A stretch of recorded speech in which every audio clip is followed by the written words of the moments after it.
मनोबल वाढवायचं काम वारकरी संप्रदाय करतो. 72च्या दुष्काळामध्ये मन खचली होती आपल्या परिसरातली.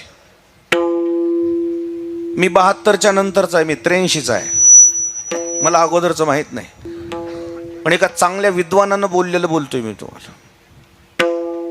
मनोबल खचलेलं, पेरण्या गेलेलं, पेरण्या 2 पेरण्या झाल्या नाही, दुष्काळाचं सावट आहे, कसं होईल, पोराबाळांचं कसं होईल, परिवाराचं कसं होईल, अन्नधान्याचा साठा संपत चाललेला आहे, पाण्याचा साठा संपत चाललेला आहे, मुखी जनावरांची काय गैरसोय होईल, काय हाल होतील, म्हणून माणसं खचायला लागली.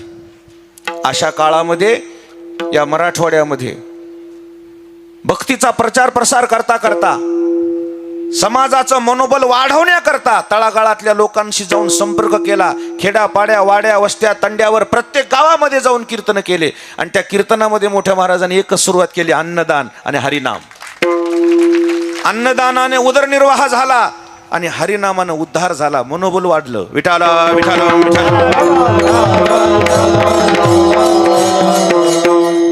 आणि म्हणून त्या काळामध्ये माणसं आपल्या परिसरामध्ये एकही आत्महत्या झाली नाही. 72च्या दुष्काळात आपल्या परिसरामध्ये एकही आत्महत्या झाली नाही. त्याची चर्चा दिल्लीत झाली, त्याची चर्चा मुंबईत झाली आणि मुंबईतून त्यावेळेस एकच नाव पुढे आलं, हे का टळलं या परिसरातलं संकट. पश्चिम महाराष्ट्रात आत्महत्या झाल्या, कोकणात आत्महत्या झाल्या, विदर्भात आत्महत्या झाल्या, मराठवाड्यात एकही आत्महत्या झाली नाही. त्याच्या पाठीमागं सूत्रधार कोण आहे, कर्तबगार कोण आहे, कोणा समाजाचं मनोबल वाढवलं, एकच नाव पुढे आलं, कीर्तन महर्षी मारुती महाराज दस्तापूरकर.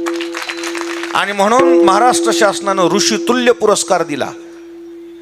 मुख्यमंत्री शरद पवार साहेब होते, तो पुरस्कार घेण्याकरता मुंबईला बोलवलं. महाराज म्हणले मी मुंबईला येऊ शकत नाही, माझी वारी आहे, वारी सोडून मुंबईला येऊ शकत नाही. म्हणले मग तुम्ही कधी येऊ शकता, वारी सोडून कधी येतो. मग त्यांनी तोडगा काढला. पंडित पद्मश्री शंकर बापू आप्पेगावकर सूत्रधार होते, त्या समितीचे अध्यक्ष होते. त्यांनी सांगितलं ही वारी न सोडणारा वारकरी आहे, आपण वारीतच पुरस्कार देऊ. म्हणून पैठणच्या नाथ महाराजच्या षष्टीमध्ये पुरस्कार दिला. तो पुरस्कार ज्यावेळी दिला गेला त्यावेळेस महाराजांना सांगण्यात आलं की आम्ही तुम्हाला पुरस्कार का देतो हे काय आम्हाला विचारलं नाही. म्हणजे आम्हाला काय माहित, आम्हाला ज्ञानेश्वर महाराजची मूर्ती दिली, आम्हाला त्याच्यातच आनंद आहे, आम्हाला बाकी काही नाही पाहिजे. का देतोय आम्ही, म्हणले काय माहित.